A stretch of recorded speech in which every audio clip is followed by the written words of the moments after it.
Hello and welcome to another video from the only source of information you need to not only survive the current apocalypse but actually enjoy it. And today is just going to be some more test footage of my brand new Canon Vixia HFR 70.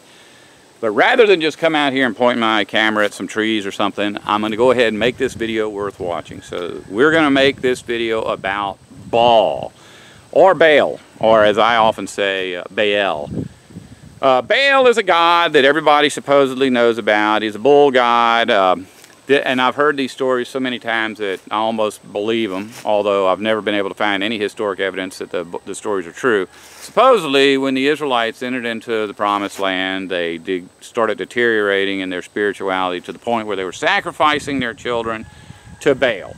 And so the teaching is that there was this big bronze statue of a bull, and it was a furnace, and so people would take their children and put them in the arms of Baal, and they would slide down into his belly and burn. I don't know of anything to confirm this. I think this is just the church's way of brushing over it and keeping people from asking about it, and getting people to pass this story along as if it's truth. But the word bull that we use in English actually does come from the word Baal, but so does the word Baal. I'm producing a video about Baal that's a little bit more deeper than this, and there's a reason why the word Baal is where we get our word Baal and the word bull. But for right now, we're just going to talk about the nature of Baal. When we see the word Baal, we automatically think that that's a proper name. And there are a lot of gods in the Bible that, you know, their proper names are in there, and it's obvious that it's one single god and it's an actual individual, like Mercurius. You know, that's where we get the planet Mercury, it's the god Mercurius. And another one that's a really good one is Dagon. I've been told before that Dagon is a fish god.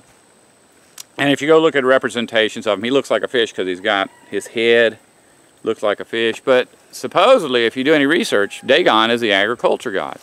So that doesn't make any sense. But the Pope hat, you know, the hat the Pope wears that looks like a fish, the cardinals wear them, that is the hat of Dagon. That's where they get that from. So those are individual gods. Those are gods that are spoken of by name as individuals. The problem with Baal is that Baal is sometimes singular and sometimes plural, and sometimes has like descriptors added to it. Like instead of just saying Baal, like all the other Baals, it might be called the Baal of Peor. Now, as a young man, I can remember hearing that, because, you know, most Bibles, not all Bibles are the same. Some always render Baal as Baal, singular. But there are places where in the Hebrew it's very obvious that Baal is plural. And so some Bibles have stuck their necks out to render the plural versions of Baal as Baals. When I asked about this as a young man, it was explained to me by an old man that it's not real gods. They're false gods. All of the gods mentioned in the Bible are fake. They're not real individuals. They're not real wicked angels or demons. They're just stuff that people make up. And that the Baals were simply statues. So they could say Baals because if they had a statue of Baal in this church and a statue of Baal in that church, then those are the Baals. I don't think so.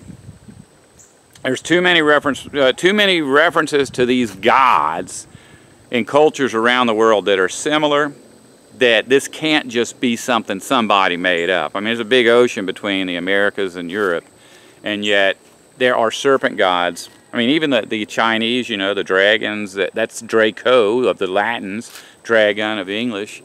The serpent of the Bible, you know, the serpent is the one that seduced Eve, and yet later we're told the serpent is Satan. And so these are real individuals, and somehow they have the characteristics of the creatures they're associated with. Now, I've always thought that, you know, some of the characteristics of a serpent are like scales instead of skin, no hair, no arms and legs, green.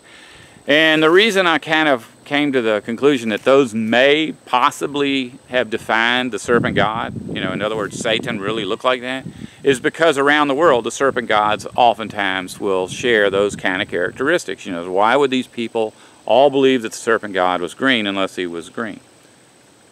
But, you know, the part that's in the Bible may not be about that. You know, when God calls Satan the serpent, it could be that he didn't have any hair or no arms and legs, but it could also be that he had the the emotional characteristics of a serpent. You know, snakes are not like loving creatures. They don't want to be pets. I've never figured out why people want to have a snake for a pet. But they're just basically selfish. They don't have the ability to tap into the Holy Spirit and feel as if they're a small part of the greater whole. And that's the way Satan acted, so it's reasonable that when we're told about the serpent God, that we're being told about a characteristic that isn't actually visible. So anyway, I guess getting back to the point is that the Baals are plural, and the people who worship the Baals really felt like they were worshiping a natural living entity. And so we have to accept that there were real Baals, not statues of Baal, but real Baals. And you know, in the Bible there's the wicked angels and the righteous angels. That comes up a lot.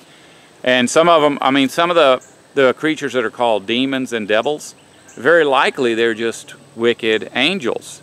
You know, and we even don't know if those are fleshly beings or spirit beings, because there's too many instances where they seem to be materializing human bodies, or they seem to be possessing human bodies. Maybe even certain verses that make it seem as if they were living fleshly beings who died, but their spirit lived on. You know, I've been in so many different religions, and they get in these arguments over what psyche means. You know, it's like a Greek word that we get soul from. And then there's pneuma, which gets translated as spirit. And so, is the psyche and the spirit the same? You know, some churches say that the soul is actually the person with their spirit in them. Other churches say that the soul is the spirit separate from the body. And there are verses that, you know, if we go back and look at how these words are always used, there are verses that lead us to believe there's something else going on, but they're not definitive. So, you know, it's like, I guess it's in Matthew, it says, don't fear the one that can kill the body. Fear the one that can kill both the body and the soul. You know, that psyche, the body and the psyche. So there's a lot of stuff that has become permanently attached to doctrines of different religions that people will fight over. You have to be able to disassociate yourself from that, because it's not that that's all wrong. Obviously, somewhere, somebody's probably got it right. But the reality is that we may have to wait till after the resurrection and meet these people and that have experienced these things. You know, somebody who's worshipped Baal. And then they can tell us who they are. But here's something I want you to think about. I don't want to make this a doctrine because I don't have any definitive scriptures to indicate that this is the case. The Baals, I believe, were just the political rulers of those different countries. Because you know, you look back at everything in the Bible about gods, most of them are people who demanded worship who did not deserve worship. You know, they're false gods, not because they didn't exist. They're false gods because they did not earn that position. You cannot earn the position of false god. You know, you have to take it by force, or you have to have people that are stupid enough to give you that power over them. And so, and you look at it, Satan's pyramid scheme, right? Who's at the top? It's Satan. He rules, and then underneath he's got a small group that's loyal to him, and then, you know, all the way down to the base of the pyramid, there are these people that are staring admiringly up at these monsters. And so a Baal is just basically a politician. You know, I keep telling people all the time to stay away from that filth. You know, politics is filth. It's choosing a god. God has given us Jesus as our Father, the one that we're supposed to listen to.